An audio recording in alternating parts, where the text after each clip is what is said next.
शुरू करो।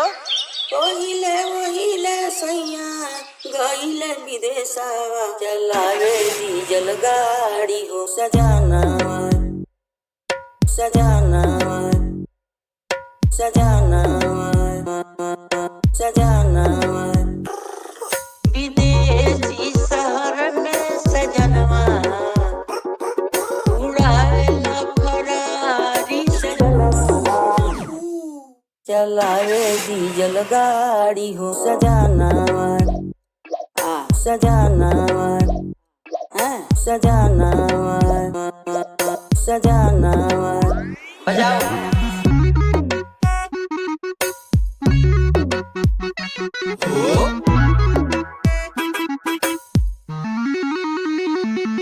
रे चौकन हो गई नारी रे कैसी हुई बीमारी सजना के पीछे घूमे रे दुनिया बोले आवारी रे चौकन हो गई नारी कैसी हुई बीमारी के नाचे बन के जम्मूरा सजना इसका मदारी बाबू ढूंढे अफसर या व्यापारी पर वो जाने ना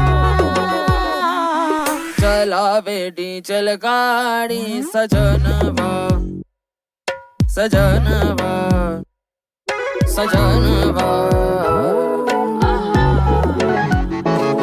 चलावे डीजल गाड़ी उड़ावेला फरारी चलावे डीजल गाड़ी क्या बात है। उड़ावेला फरारी घूमे बन के हीरो रे सजनवा जी तो डीजल गाड़ी डीजल गाड़ी घूमे बन के हीरो रे सजनवा जी डीजल गाड़ी हो गया। तो चलिए शुरू करते हैं हम दोनों मुंशियारी का सफर। देखते हैं क्या होता है। सजाना सजाना सजाना सजाना আমরা এখন হোটেল বলরাজিনের ফার্স্ট ফ্লোরের ব্যালকনি থেকে ওই পিছন দিকে দেখা যাচ্ছে পঞ্চচল্লি। তো এই হচ্ছে আপনাদের 5টা চল্লি, এখান থেকে এখান অবধি দেখা যাচ্ছে।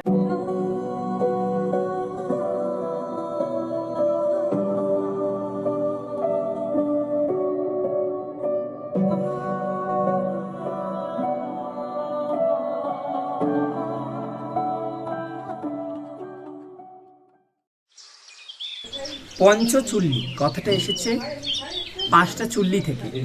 চুল্লি যেরকম লাল হয়ে জ্বলে, ঠিক সূর্যাস্তের সময় আমরা যদি দেখি বা যদি আজকে আকাশে মেঘ বা কুয়াশা না থাকে, যদি দেখাতে পারি, এরকমভাবে 5টা চুল্লিও জ্বলতে পারে, দেখা যায়।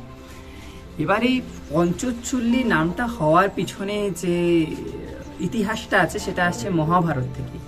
মহাভারতের 5 পাণ্ডব যখন যুদ্ধ শেষে মহাপ্রস্থানের পথে স্বর্গের দিকে ছিল দ্রৌপদীর সঙ্গে, তখন তারা শেষ যে রান্নাটা করেছিল সেটা করেছিল মাউন্ট মেরুর এই জায়গাতে।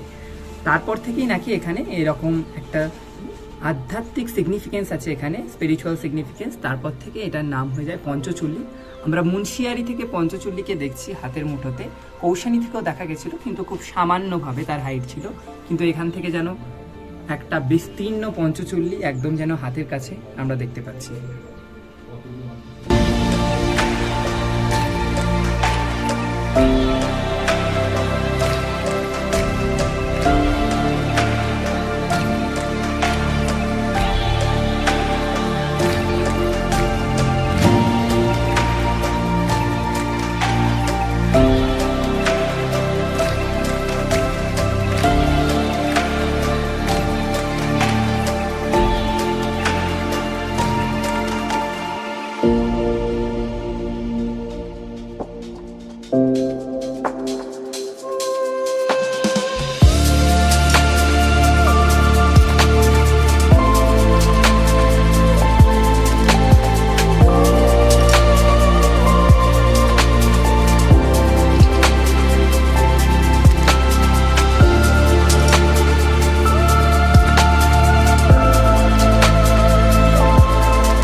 আজ আমরা পৌঁছে গেছি উত্তরাখণ্ডের মুন্সিয়ারিতে অবস্থিত নন্দা দেবীর মন্দির।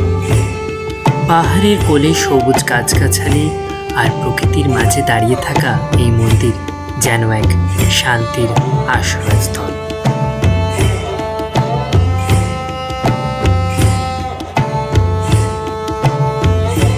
সিঁড়ি বেয়ে উঠে আসার সময় মনে হচ্ছিল আমরা যেন ধীরে ধীরে মায়ের আশীর্বাদের কাছে পৌঁছে যাচ্ছি। নন্দা দেবীর মন্দিরে পৌঁছানোর সিঁড়িগুলি যেন প্রকৃতির গর্ভে হারিয়ে গেছে। এই সিঁড়ি বেয়ে ওঠার অভিজ্ঞতা ছিল একেবারে মুগ্ধকর। পাহাড়ের কোল ঘেঁষে সিঁড়ি, দুপাশে সবুজ গাছপালা আর ফুলের সৌন্দর্য, এ যেন প্রকৃতির এক অপরূপ সৃষ্টিকর। এই যাত্রাপথ প্রকৃতির স্নিগ্ধতায় মোড়া, যেখানে শুধু পাখির ডাক আর ঠান্ডা হাওয়া স্নিগ্ধতাই অনুভব করা যায়। নন্দা দেবীর মন্দিরটি শুধু আধ্যাত্মিকতার জন্যই নয়, তার চারপাশের সৌন্দর্যের জন্য বিখ্যাত। মন্দির প্রাঙ্গণটি ফুলের গাছ আর সতেজ সবুজে ভরা। এখানকার পরিবেশ এতটাই মনোরম যে মনে হয় প্রকৃতি নিজেই এখানে দেবীর পূজা করছেন।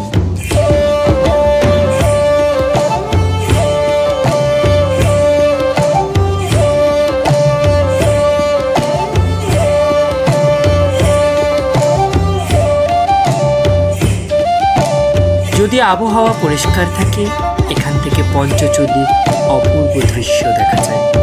5টি বরফে ঢাকা শৃঙ্গ যেন দূর থেকে হাতছানি দিয়ে আমাদের মুগ্ধ করে। এই দৃশ্য প্রকৃতি প্রেমীদের জন্য এক অনন্য অভিজ্ঞতা।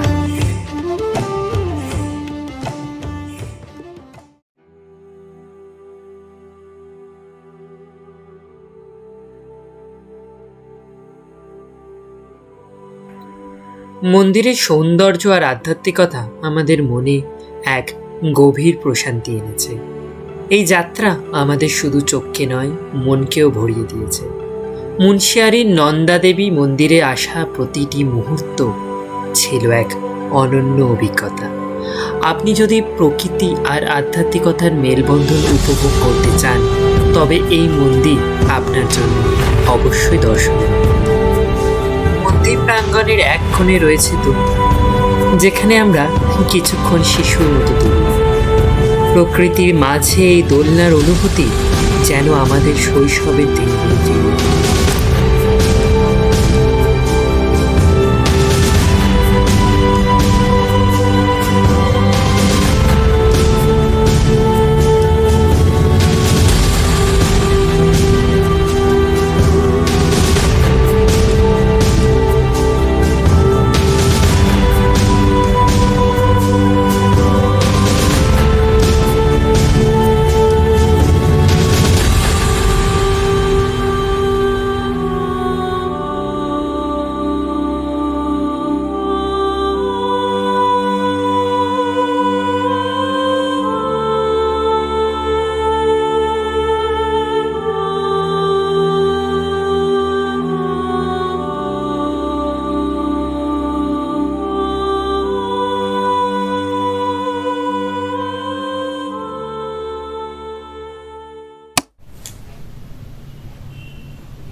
आज के लिए इतना ही।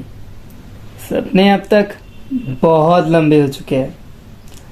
अगले पार्ट नेक्स्ट वीडियो में। धन्यवाद।